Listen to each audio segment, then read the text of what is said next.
പലർക്കും ഫെമിനിസം ശരിക്കും എന്താണെന്ന് അറിയത്തില്ല. ഈ ഫെമിനിസം നമ്മൾ ഇൻസ്റ്റാഗ്രാമിൽ കാണുന്ന പോലെയല്ല. ചില ആൾക്കാരുണ്ട് ഫെമിനിസം എന്താണെന്ന് അറിയാതെ കൂടെ കുറേ വിളമ്പുന്ന കുറേ ആൾക്കാരുണ്ട്. ഇതാണ് ശരിക്കുള്ള ഫെമിനിസം. ഫെമിനിറ്റി ഈ സിനിമ അറിയാതെ ഫെമിനിറ്റി കളിയാക്കലല്ല. ഇപ്പോൾ ഫെമിനിറ്റി എന്ന് പറയുന്നത് തന്നെ ഫെമിനിസത്തിനെ പോലെ അത്രയും ലെവലുള്ള ഒരു ടേം ആയിട്ട് മാറിയിട്ടുണ്ട്. ഫെമിനിറ്റി ഫാത്തിമ ശരിക്കും പൊളിച്ചു. ഡയറക്ടറിനോട് ഹാറ്റ്സ് ഓഫ്. അവരോട് സത്യം അഭിനയിക്കുന്നത് തന്നെ വലിയ കഷ്ടപ്പാടുള്ള ഒരു കാര്യമാണ്. ലൈക്ക് ഡയറക്ടർ പറയുന്ന രീതി, ഡയറക്ടറുടെ ഇമേജ് എന്താണെന്ന് നമ്മൾ മനസ്സിലാക്കി വേണം അഭിനയിക്കാൻ. അങ്ങനെ അഭിനയിക്കാൻ പറ്റുന്ന ഒരു കാര്യം തന്നെ വലിയൊരു കാര്യം. അതും ആ ചെറുക്കനെ സമ്മതിക്കണം. നാളെ ഇല്ലാതെ മറ്റേല് മൂത്രം വെച്ചെന്ന് പറഞ്ഞില്ലേ, അത് അവൻ അവിടെ പൊളിച്ചു. കുട്ടികളെല്ലാവരും ഫസ്റ്റ് ടൈം ആണോന്ന് അറിയത്തില്ല, കുട്ടികളെല്ലാവരും എന്തായാലും പൊളിച്ചു. ആ ചെറിയ ചെറുക്കൻ നല്ല രീതിക്ക് അവൻ ആസ്വദിച്ചാണ് അഭിനയിച്ചത്. അവൻ ജീവിതം ജീവിച്ച് കാണിക്കുമായിരുന്നു. അത് അവൻ രസമായിട്ട് ചെയ്തു. പിന്നെ ഫാത്തിമേൻ്റെ ഒപ്പം ഉണ്ടായിരുന്ന കൂട്ടുകാരികൾ അവളെ സപ്പോർട്ട് ചെയ്യുന്നുണ്ടെങ്കിലും ചില സമയത്ത് അവളെ താഴ്ത്തുന്നുണ്ട്.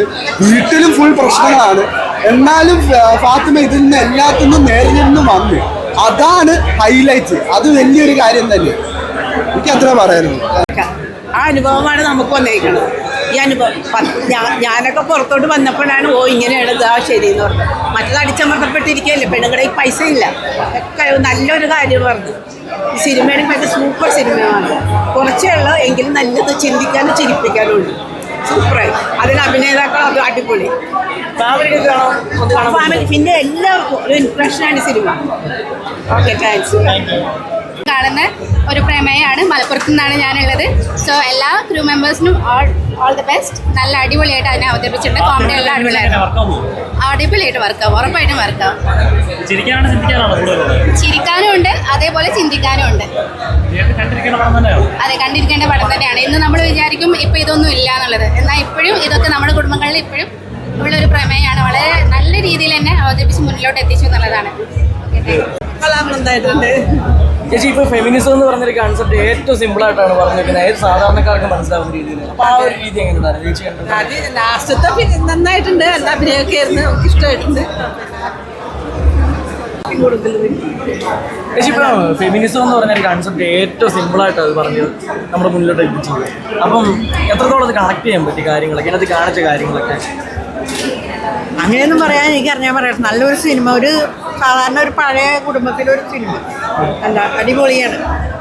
നമ്മളൊക്കെ പഴയ കാലത്തിലെ അനുഭവിച്ച കാര്യങ്ങൾ അല്ലെങ്കിൽ നമ്മൾ കേട്ടിട്ടുള്ള കാര്യങ്ങൾ, കണ്ടിട്ടുള്ള ആൾക്കാർ, സാധാരണ ഒരു മുസ്ലിം കുടുംബത്തിലെ ഒരു പഴയകാല കുടുംബത്തിലെ പോലെയുള്ള ക്രൗഡ് അല്ലായിരുന്നല്ലോ. നല്ല രസമുണ്ടായിരുന്നു. ആക്ച്വലി നമ്മൾ അവിടെ കാണാത്ത പല സ്ഥലങ്ങളിലും ചിരിയും പ്രതീക്ഷിക്കാത്ത കയ്യടിയൊക്കെ വന്നിട്ടുണ്ടായിരുന്നു.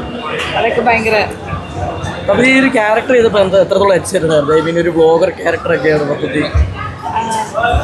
അങ്ങനെ എക്സൈറ്റഡ് എന്നുള്ളതിനേക്കാൾ കൂടുതൽ എനിക്ക് അത്ര ശീലമില്ലായിരുന്നു. ബ്ലോഗിങ് പരിപാടി എനിക്ക് അത്ര അറിയുന്ന കാര്യമല്ലായിരുന്നു. പിന്നെ ട്യൂഷൻ വീടിൻ്റെ ഒരു അത് കഴിഞ്ഞിട്ടാണല്ലോ നമ്മൾ എത്തുന്നത്. ട്യൂഷൻ വീടിൻ്റെ ഡയറക്ടറാണ്. അപ്പം അതിൻ്റെ ഭയങ്കരമായിട്ടുള്ളൊരു ഫ്രീ സ്പേസ് ആയിരുന്നു അത്. എക്സൈറ്റ്മെന്റ് എന്നുള്ളതിനേക്കാൾ കൂടുതൽ എക്സൈറ്റ്മെന്റ് ഒക്കെ വരുന്നത് ഇപ്പോഴാണ്.